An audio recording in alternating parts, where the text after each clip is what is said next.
Nicolas Ferreira revela o futuro político de sua carreira política e também vai falar aí o que espera sobre o futuro, né, da esquerda, da direita no Brasil, mundial, enfim.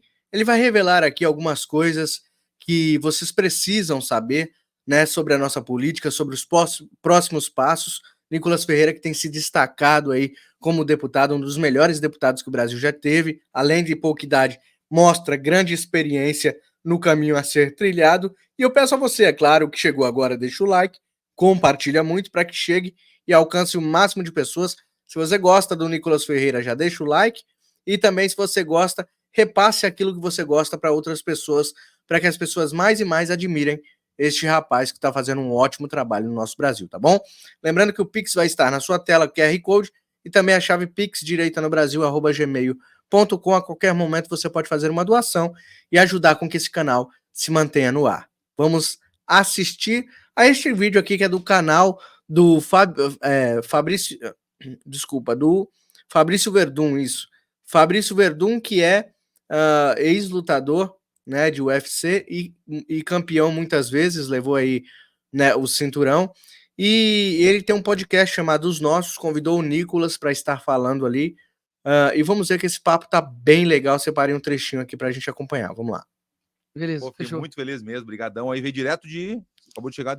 A gente tá aqui desde ontem, a gente estava em algumas agendas aqui em São Paulo, Sim. a gente foi ontem na palestra do Jordan Peterson. Para quem não conhece, Jordan Peterson, eu acredito que é a mente mais brilhante hoje que a gente tem no Ocidente. Ele é psicólogo, filósofo, e ele sofreu bastante por conta das pressões da universidade. Sim. E contra a cultura woke. Inclusive, eles estavam querendo caçar o registro de psicologia dele, e ele é um cara agora que está fazendo uma tour chamada Who Wrestle with God. E aí ele pega... A pronúncia do inglês tá boa, hein? Cara, ele, eu ia falar Open English, 24 horas por dia, não tô brincando, não. E ele pega histórias bíblicas, ontem ele falou de Caim, Abel e de Abraão, ele fala a respeito de sacrifício e depois aplica isso no nosso mundo hoje. Sim. Quais são as implicações políticas disso? Cara, é absurdo. Tinha muita gente? Pô, lotado. Foi legal, vale a pena, então. Do tanto que o cara digamos assim, é cancelado. Sim. Por essa galera, que o Nubank patrocinou o evento, a galera tava cancelando o Nubank, porque o Nubank tava patrocinando o evento do cara. Que loucura, né? Mas, pra mim é um prazer tá aqui, viu, Verdun? De verdade. Obrigado. Tá na frente aqui de um campeão mundial, meu irmão. O cara que bateu no Fedor, ele tem todo o meu... O que eu escutei hoje, só vindo pra cá, também vim de Floripa agora, Pô, né? meu irmão, tá doido. O cara que bateu no Fedor, o cara é muito macho, mano. Não tem condição, não. Eu vou ter que contar rapidinho aqui. Eu fui fazer um negócio daqui do nosso estúdio, trocar a luz pro meu CNPJ, o antigo dono. Fui lá, dos nossos, tinha uma galera, mas tinha tanta gente naquele lugar. Sim. Aí sentou uma senhora do meu lado, assim, foi muito engraçado o jeito que ela fala comigo, assim. Daí eu falei assim, ela me olhou, acho que devia ter uns 60 e poucos anos, a senhora assim, foi tu que bateu no Fedor? Eu falei, não acredito. Até a senhora sabe. Ela falou, mano. Pô, não, o cara que bateu no Fedor realmente tem que ser reconhecido mundialmente, cara. Tá louco. Nicolas, claro que a gente tem muito assunto, eu acho que todo mundo tá esperando, né? Sim. Muitas coisas, né? Hoje em dia, de falar um pouco de política. Eu vou te falar a verdade, assim, eu sou um faixa branca. Eu me sinto faixa branca na política. Uhum. Meu irmão, os amigos conhecem mais. Eu morei muito tempo nos Estados Unidos, sabe, né? Morei 14 anos nos Estados Unidos, 12 na Espanha, então voltei ao Brasil agora. Então agora que eu tô sabendo, mas me sinto um faixa branca. Então todas as perguntas que eu te fizer vai ser como faixa branca, não faixa preta do jiu-jitsu. Beleza. Tu é faixa de quê do jiu-jitsu? Azul? Não, o meu kimono, bicho, ele tá mais branco do que aquelas propagandas da ONU, sabe? Eu comprei, bicho, tava treinando lá no pessoal lá do Grace Bar, fui uma aula, comprei e não tive mais tempo, cara, impressionante, infelizmente, mas enfim. Uma aula. Uma aulinha, tá lá limpinho, quem quiser comprar, também um M. E eu queria começar contigo assim, eu tenho certeza, Nicolas, assim, essa pergunta que eu vou te fazer agora, na minha cabeça, tá? Isso eu que tô viajando aqui, como eu te falei, faixa branca, que 80%, 70-80% da população não sabe diferenciar o que é direita e esquerda. Isso aí eu penso na minha cabeça, viajando, como eu te falei, faixa branca, mas eu imagino isso. Tu acha que é assim também? E eu queria que tu explicasse qual é a diferença e o propósito da direita e da esquerda. Claro. Isso aqui é muito importante, tá? É muito importante essa parte do programa. Vou continuar passando, tá? A gente vai acompanhar até o final, mas é importante que você repasse em grupos. Tem muitas pessoas que se dizem de direita, mas não sabem a definição do que é a direita, tá? Então é importante que o deputado Nicolas vai falar neste instante, preste bastante atenção e repasse, se você já sabe, tá? Eu vejo que antigamente essa taxa estava maior, viu? Eu vejo que depois de mudanças políticas, principalmente no impeachment da Dilma, depois veio a eleição do Bolsonaro, as pessoas começaram a ter mais noção do que é esquerda e direita. Por exemplo, antigamente as pessoas acreditavam que PSDB era de direita e acreditavam que havia uma oposição ao PT. E hoje a gente vê o Alckmin sendo o vice do Lula. Porque era, na verdade, um teatro das tesouras, né? Que a gente costuma dizer que era apenas um teatrinho entre eles para se manter no poder sempre. Caras que durante a vida inteira lutaram entre si. E as pessoas começaram a perceber que, na verdade, era como se fosse um teatro das tesouras, onde eram duas lâminas que parece que elas são opostas, né, entre si, mas quando quando ela faz o propósito dela, elas se convergem, mas são duas lâminas da mesma tesoura, ou seja, é a mesma coisa. E eu vejo que depois dessa mudança a galera começou a entender, opa, peraí, quer dizer que esse fulano de tal não é direita, Alckmin não é direita, FHC não é de direita. De direita, de fato, é isso daqui. Principalmente com a vinda do Bolsonaro e com a base teórica do Olavo, as pessoas começaram a compreender. No fim das contas, o que é direita e esquerda? São visões, isso vem desde a Revolução Francesa, onde você tinha a divisão daqueles que queriam fazer uma revolução, daqueles que queriam manter. E a esquerda no sentido revolucionário e a direita no sentido conservador, de manter o que já existia. Enfim, hoje é um conceito extremamente amplo, viu? Porque, querendo ou não, eu acredito que o ser humano ele é extremamente complexo. Eu não consigo colocar todo mundo numa caixinha, tipo preto e branco. Não. O de direita ele tem diversas ramificações e a esquerda também. Do tanto que você percebe que até mesmo dentro da própria esquerda você tem divergências ideológicas, como, por exemplo, o feminismo, que é um movimento de esquerda, Sim. mas dentro do feminismo você tem as variâncias. Por exemplo, tem o feminismo que defende que mulher é mulher, a biológica. E tem feminismo que acredita que qualquer um que se sentir mulher é mulher. Então, dentro do próprio feminismo, tem as divergências. Então, o que se baseia alguns princípios da direita e da esquerda? A direita defende um Estado que intervém, mas nas questões necessárias, como, por exemplo, saúde, educação, segurança. Ela defende um Estado que seja pequeno, mas forte. Ela defende uma economia que dê liberdade de mercado para as pessoas, onde o Estado ele ajuda a iniciativa privada e não a sufoca. Ele Exato. garante as liberdades individuais. E o que nós temos hoje, digamos assim, mais parecido com um modelo de direita, de fato, é os Estados Unidos.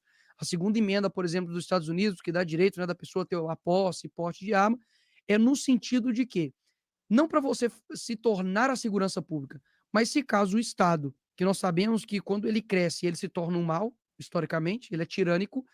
Se caso esse Estado se torne tirânico, o indivíduo ele consegue fazer a proteção dele e da sua família. Então não é para ter uma arma para poder virar o Batman, Sim. sabe? É para ter uma arma para poder se defender. Proteger. Já a esquerda, os teóricos da esquerda, isso é um ponto interessante. A esquerda, ele tem Marx, a esquerda, ele tem Engels, a esquerda, ela tem Antônio Gramsci, ela tem uns pensadores da esquerda. A diferença da direita é que não é uma ideologia, o conservadorismo especificamente, tá? Ela é uma visão de mundo.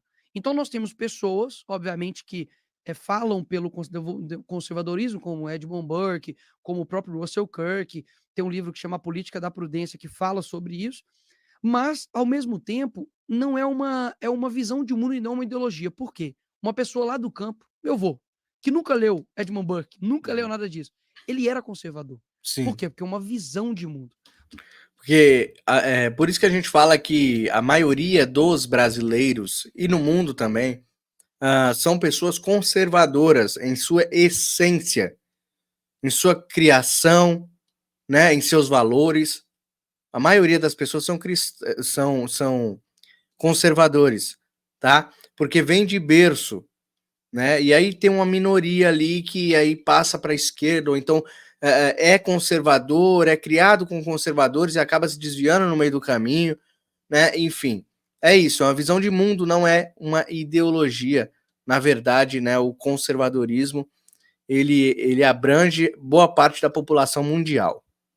Não é uma coisa que você lê e fala, opa, Vou colocar isso aqui igual o Marx está dizendo, mais-valia, e o Estado ele precisa gerar a igualdade de todos, e a esquerda defende que precisa ter um Estado grande, intervencionista, onde os bens, né, são no sentido assim de divididos para trazer uma sociedade mais igualitária, e basicamente a esquerda ela promete o paraíso na Terra.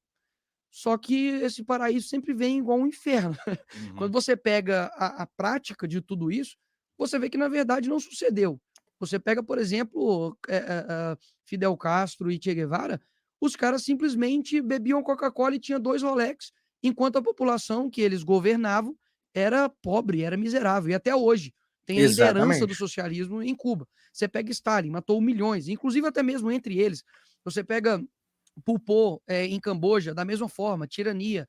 Né? Então, você percebe que a esquerda ela tem uma ideologia que a primeira vez que foi utilizada foi por Napoleão Bonaparte, que ele quis se referir aos seus opositores como ideólogos, pessoas que escondem a verdadeira face deles, ou seja, é uma roupagem de ideias. Então, quando alguém fala você tem uma ideologia, na verdade isso é quase que praticamente um insulto, porque Sim. quer dizer que você está mentindo, você tem uma roupagem de ideia e não, na verdade, é uma ideia em si. Então, para mim, essas são as visões de mundo de direita e esquerda. Aí basta você escolher. E como você faz isso, Verdun, vê a árvore pelos frutos. Sim. Não precisa você, talvez muitas das vezes, estudar, não sei o quê. Vê a árvore pelos frutos. Vê o que cada um gera de Então eu consequência. tenho razão, mesmo sendo um faixa branca, eu tenho razão de. Eles escolhem mesmo pela pessoa, não pelo lado político, né? Claro, as É pessoas assim, muitas né? das vezes fazem Pelo rótulos. personagem, por exemplo. Fazem rótulos para ficar um pouco mais fácil. Tipo, Sim. Bolsonaro à direita, Lula à esquerda. Só que vamos parar para pensar. O Lula, no primeiro governo dele, foi a época que os bancos mais lucraram. Sim. Ou seja, não seria antagônico com a ideia da esquerda? É. Porque ela não defende isso. No fim das contas, cada esquerda, você entende que ela não é um movimento somente ideológico, mas geopolítico. Por exemplo, o Brasil. Qual que é o objetivo do Brasil? A esquerda do Brasil. É financiar as outras esquerdas na América Latina. Ponto. Por isso que ela precisa ter grana. Por isso que os bancos lucraram na época do Lula. Uhum. Por quê? Porque ele precisa de dinheiro para mandar para Venezuela, para mandar para Nicarágua, para mandar para Cuba, você tá entendendo? Para poder fazer obras lá fora com o dinheiro do BNDES, que é dinheiro do povo brasileiro, seu, meu, de todo mundo que tá aqui, todo mundo tá assistindo. Ou seja, por isso que eles não se amoldam a uma ideologia, porque senão eles vão ser incoerentes. Che Guevara. Che Guevara ele fuzilava homossexuais, eles tinham um campo de concentração. E hoje você vê homossexuais usando. Porra. Ou seja, é ilógico. Estranho, Porque eles têm uma habilidade tão grande, a esquerda tem uma habilidade tão grande de subverter a história, de apagar a história, de mudar a história. Por isso que você vê tantos professores de história, infiltrados da esquerda, que mudam narrativas, mudam a história ao longo do tempo, e infelizmente os jovens, a maioria dos jovens, né, de hoje sem cérebro, acabam indo lá, por isso que às vezes os jovens entram numa universidade de humanas e saindo transformado num monstro, né? Vai para a universidade de humanas e se torna um monstro, ó. Ligou os pontos? Então é isso, é isso. É estranho, mas por quê? Porque eles ficam como se fosse uma água, eles não se amoldam a nada para poderem sempre estarem no poder. Porque, caso contrário, eles seriam incoerentes, ninguém mais votaria neles. Poxa, o Lula tem um vídeo, pesquise, duvido de mim, duvido do Nicolas. Pesquisa, Lula sobre banheiro unissex. O Lula fala assim, essa ideia de banheiro unissex só pode ter vindo da cabeça de Satanás. É, exatamente. Ele fala assim mesmo. Não são eles que defendem isso, caramba.